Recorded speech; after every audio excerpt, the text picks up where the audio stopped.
Good morning, everyone. I get asked some questions every now and then from some dentists saying, should I start up a dental practice or should I buy in for an already established practice? And I've done both in my lifetime. I've done both a few times, even building or opening a practice from scratch and buying in from someone. And I want to share with you my experience and what kind of things you need to have in place before you start any of the projects. So first, for credibility, my name is Khaled. I have been a dentist for 20 years. I own my dental practice, Lakeside Dental Spa in Hervey Bay in Queensland. And I took it from 1 chair to 10 chairs, from 3 staff members close to 40 staff members over the course of 14 years. And you can check my details below for credibility. So let's start with the first option, or let's talk about both, buying in or starting from scratch. So basically finding a land or an office or a building, fit it out, start a practice with no goodwill, or buying from a previous owner who's selling the practice. Overall, it's much easier to buy from someone than opening from scratch. Much easier. If it's your first practice ever, it's much easier and much less headache. There's a bit of HR headache, but in general, the whole project will be a lot easier. So number one, you need to ask yourself first before jumping into ownership, and I have some videos on that part there, why you want to do that. So before you get stuck in the how I'm going to do it, ask yourself why you want to do it and what exactly you want. That's very important. So let's say you have the what and the why clear. You want to own a practice, you want to be a practice owner. Then the next, how are you going to do it? Are you going to buy from someone or are you going to build from scratch?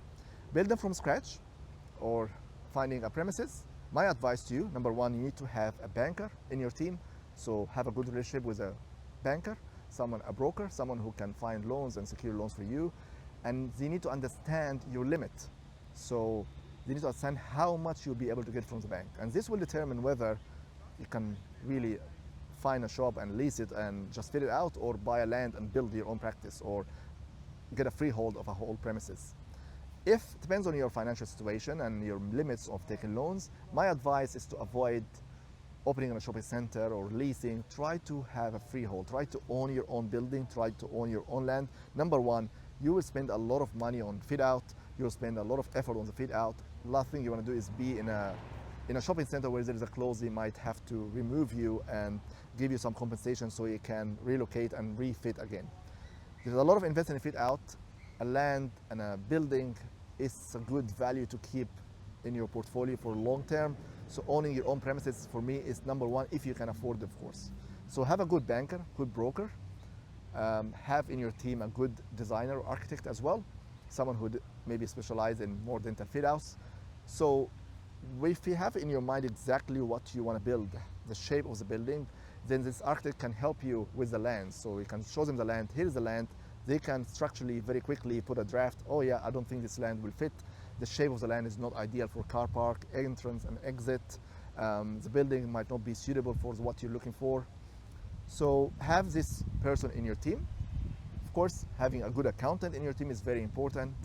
And if you start from scratch, having hopefully an HR lawyer who can draft all your documents for you. So it's a lot harder.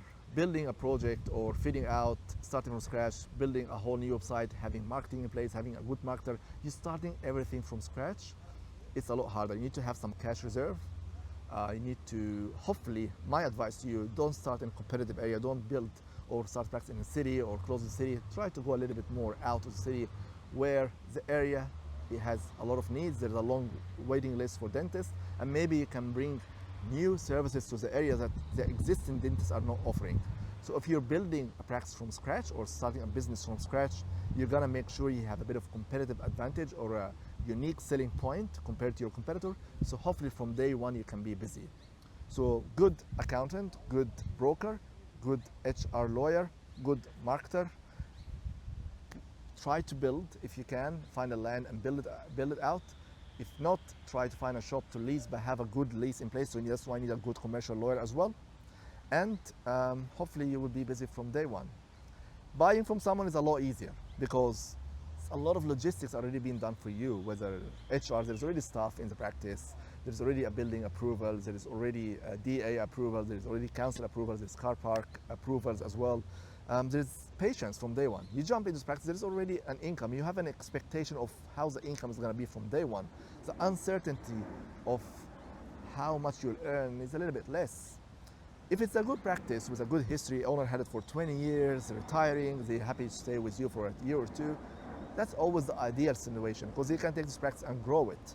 Expect on the first year, the whole team might change. You might change the whole team eventually. The way you want to manage your practice, especially the first time, is going to be different than previous owner. So you might lose some stuff, and it's okay to create your own team eventually. So keep expectations that this will happen. Buying from someone, again, you need a good broker for finance, a good lawyer ready in place to negotiate contracts. You could have a really good practice and there are 3 buyers interested to buy this practice. But if the other buyer already has their structure ready, they have their company set up, they have their trust set up, they have their lawyer on speed dial, they might close this deal a lot faster than you.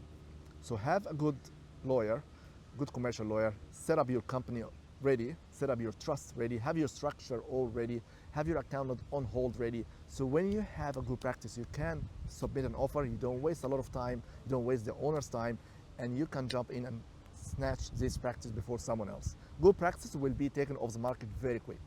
Bad practices will be on the market for a long time. So that's another tip as well. So overall, buying from someone is much easier than opening from scratch. That's my opinion. If you have experience in practice ownership, maybe of course eventually moving this practice to a purpose-built buildings that you can build yourself will be easier because you already have an income in place. So having a good team is very important. Have the team ready, have your structure ready, have your finance, know exactly your limit, so you know when you're negotiating a practice, you know what you can get into. We can record some other videos if you guys interested. You can let me know in the comments about goodwill loans and loans for equipment, what's the difference between them, the buyer and the seller, which one will have more benefit to have more value on the goodwill compared to equipment. There's a lot of details we can go through. Maybe I'll record some different videos on that. But I hope this will give you like a broader idea of the difference between them. And if you find this information helpful, make sure you like it and share it with your friends and colleagues. If you want to hear more about my videos, please subscribe to my channel and I will notify you when more videos are released. Thank you so much for listening to me. It means a lot to me.